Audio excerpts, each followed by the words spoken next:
Hi, I'm Kerry Grinkmeyer. I'm the host of Best of Us Investors.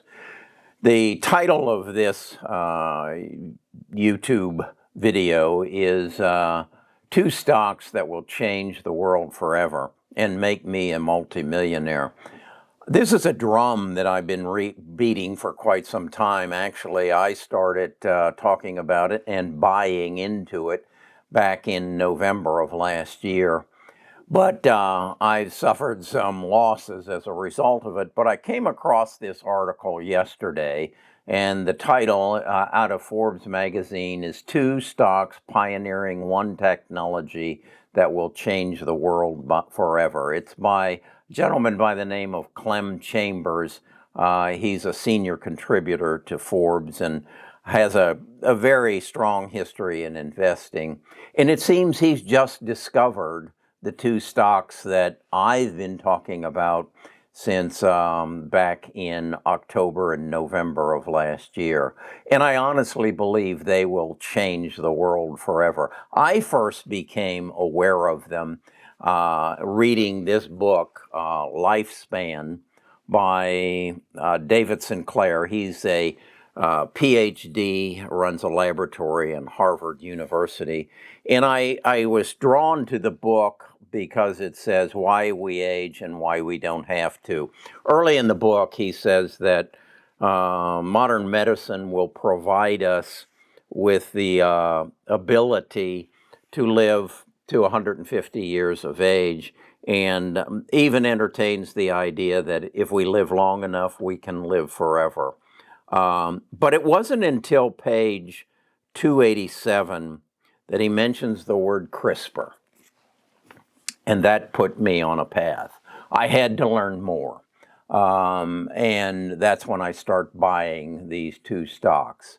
And I now believe the world is waking up to what I have known for the last 10 months, that we are in the midst of a healthcare revolution that will make the digital revolution, the introduction of the internet, to, and use Clem's words, insignificant. So that's what this video is about. I want you to know about it. I want you to be knowledgeable about what is about to happen, because I want you, like me, to become a multimillionaire. And I want to substantiate my beliefs by people like Clem Chambers. And we're going to look at his article. But I guess what I'm saying is, of all the videos you watch for this in the last 10 months, this could be the most important one, if you will pay attention and if you will grasp the concept that I'm trying to put forward here. I'm not your financial advisor. I'm a YouTuber. I'm a retired financial advisor. I spent years in the industry, and now I'm trying to share my knowledge. I'm a long-term investor. I'm not a swing trader, and I'm not a day trader. But if this is something that you think you can benefit from, give me a like. It will help me with my YouTube algorithm. Subscribe to the channel, because I'm going to teach you more and more about this and how you can profit, because it's not just two companies. Clem has only discovered two of them. There's more than that, but we'll get into that right after this.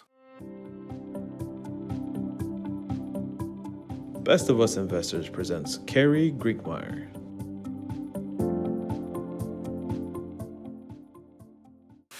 Okay, after I read The Lifespan, I was captivated by the word Crispr. One of my tribe members, those are the people who meet with me at our Patreon, a young lady said that I needed to look into Crispr. And that brought me to this book, A Crack in Creation, Gene Editing and the Unthinkable Power to Control Evolution. And it's by Jennifer Doudna and Samuel Sternberg. That introduced me to Jennifer and introduced me to the concept of Crispr, that we could go into our genes, into our body, and read the map of our body, our genes that are created as a result of our parents and their parents and then their parents and then our environment, and how we then kind of look at that genome and we find that there's some parts of it that are out of whack. And that out of whack quite often is cancer, Parkinson's, Alzheimer's, dementia, genomic problems that are in our system that our body cannot correct. But with the introduction of a cassette, if you think of it, onto a natural element of our body, Crispr, those mutations can be corrected. And that's what I learned in Crack in Creation. I then read this book, The Codebreaker. It's by Walter Isaacson. I've read a number of his books, particularly Steve Jobs, Leonardo da Vinci, John Adams. And he says in this book, and he repeats it on an interview on 60 Minutes, that this is bigger than the digital revolution. But again, the world hasn't woken up to it. As I said, I've owned these two stocks since November. In March through May, I took a beating. They went down 30%, in some cases 40%. And now on Crispr and Editis, I'm back to even. In fact, one of them I'm up 14% and the other 10%. And I think it's because people like Clem have come to understand what I've realized for the last 10 months. I want to share Clem's Forbes article with you because I think he, as a new discoverer of this and a seasoned investor, conservative investor, puts it very well. So let's take a look at that. This is Clem's article. And as you can see, I've highlighted some areas. And rather than me read it to you, I would want Clem to read it to you. And Clem does sound a little bit like a robot, but I think it can give you another voice, I guess. A lot of you haven't been listening to my voice. So let's see what Clem thinks. While I am a short dash, even medium-term bear until the Fed taper is bedded in, there will always a hot sector to play in. While it is probably a good idea for both wealth and sanity to steer clear of such speculation, if you can catch those categories early, be ready to trade them sensibly or have identified them as long-term booms, then it is time to jump in. So what he's saying is that he isn't a long-term investor, but he recognizes there are times in the past, if he jumped in and bought a stock, it would have benefited him completely. He goes on to say, and let me light this up. I like to keep my theme simple. Search engines are great. Mobile phones and computing is tremendous. Packages to my door in a day. I love it. Streaming entertainment to my computer, sure. But cut out some DNA and save me from cancer or cure my genetic foible or some dreadful one in a host of others.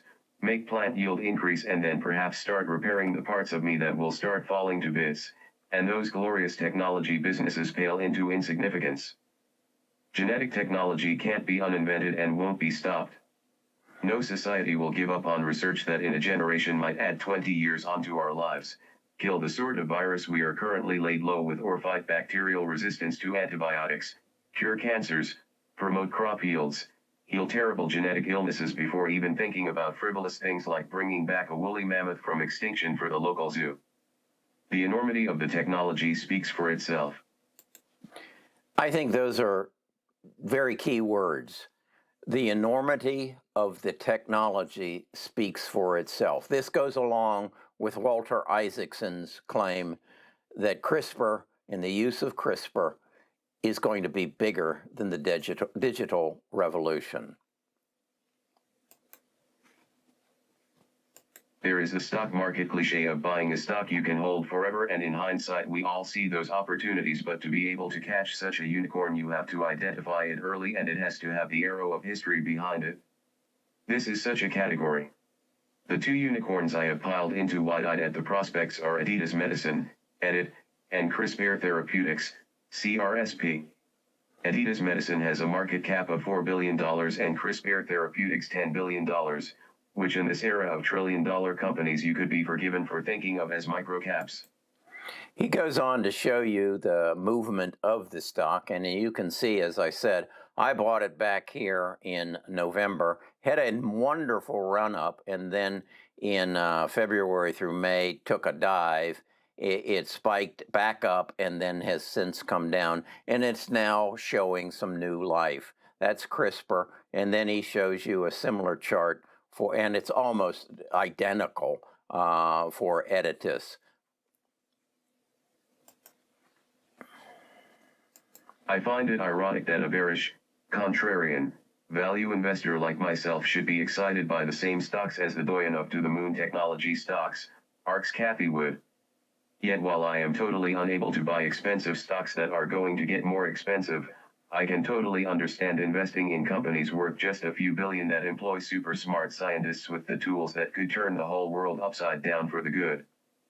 So as an investor that begins to shake with anxiety once a 100% profit is on the slate and an ever-increasing desire to sell as those percentages rack up, I will have to try and lock these stocks up and try to forget them. Apart from foresight, the hardest part with holding a stock that will go up massively over the long term is the nerve to keep holding them, and that is perhaps not a skill I have yet mastered. And that's the words of Clem Chambers. I couldn't have said it better, even though I've tried. So where does that leave us? It leaves me, anyway, holding Crispr and Editus plus about 5 other stocks that go in even deeper into the whole technology, to include genome sequencing, the actual part of genome identification, about 3 other genome therapeutic stocks that I think approach it differently or are seeking a different niche, a different medical area to pursue. You have cancer, you have sickle cell, you have liver disease, you have areas that have not yet been entered into, such as Parkinson's. It's a massive field. You know, I think what Clem is saying is it's difficult to have the foresight to look into the future and see this and understand that it may take time, but also understand that if you do have the foresight and you do have the knowledge and then the sustainability to hold them, these are multi-million-dollar opportunities, and they don't come often. The last one was that we all know are companies by the name of Apple, Google, Amazon, Facebook, Tesla, revolutionary companies that are ahead of the game. And the reality is most investors don't play the long game. So you have to deal with what the charts showed us earlier, the downturns. When the flavor of the month becomes safety as opposed to future growth, they suffer. But ultimately, you could have bought Amazon for $7.50. It's now at over $3,000 a share. This is one of those opportunities. It's not made for everybody. But as Clem said, if there is technology that could add 30 years, 20 years to your life, that could take cancer out of your body, and what he didn't mention, take it out of your bloodline, meaning that the same technology that could come into my body and go and find that propensity in my body for cancer and cut it out so the cancer can never start, could also go into my granddaughter's egg and her potential husband's sperm and do the same thing. And thus, when they have children, they have no propensity whatsoever for cancer or any other disease. And thus, it eliminates it in the bloodline. When that happens, much as Robert Sinclair lit me up to the idea that if you can take the diseases out of your body that kill you, you can potentially live forever. The only thing you have to do then is to produce the interchangeable parts. And they're doing that. We'll talk about that in another video. A company in Nashville, Tennessee, not Nashville, but in Tennessee, is breeding pigs to provide us with human lungs and human hearts. This is where the world is going. This is where the opportunities for me to become a multi-millionaire lie. What I'm doing is inviting you today to come along. Find Clem's article. It's a Forbes article. I gave you the title of it. I'll put a link to it in the description, and you read it. If you don't believe me, if you don't believe Kathy Woods, if you don't believe Walter Isaacson, I don't know who else to refer you to. But this is what's going to happen. And I'm proud to say I'm going to be a part of it. I just hope that I can convince you to be a part of it so that you can change the lives of the people who are going to follow you. I keep coming back to one of my tribe members early on, telling me that he used to live in 1994, I think he said it was, on Pine Street in Seattle, Washington. And he used to walk his dog. And a guy who lived down the street used to join him, and they used to walk their dogs together. The guy's name was Jeff. And Jeff shared with Brian that he was working in his garage with his wife to produce a website that was going to sell books over the internet. And Brian said, why would anybody do that when they can go down the street to Barnes & Noble and buy the books in the store? And Jeff said, it's a new technology. It's called ECommerce, and it's going to change the world.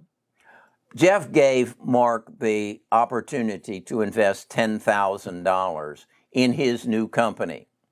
Mark passed. That $10,000 today would be worth $20 million. That's what we're talking about today.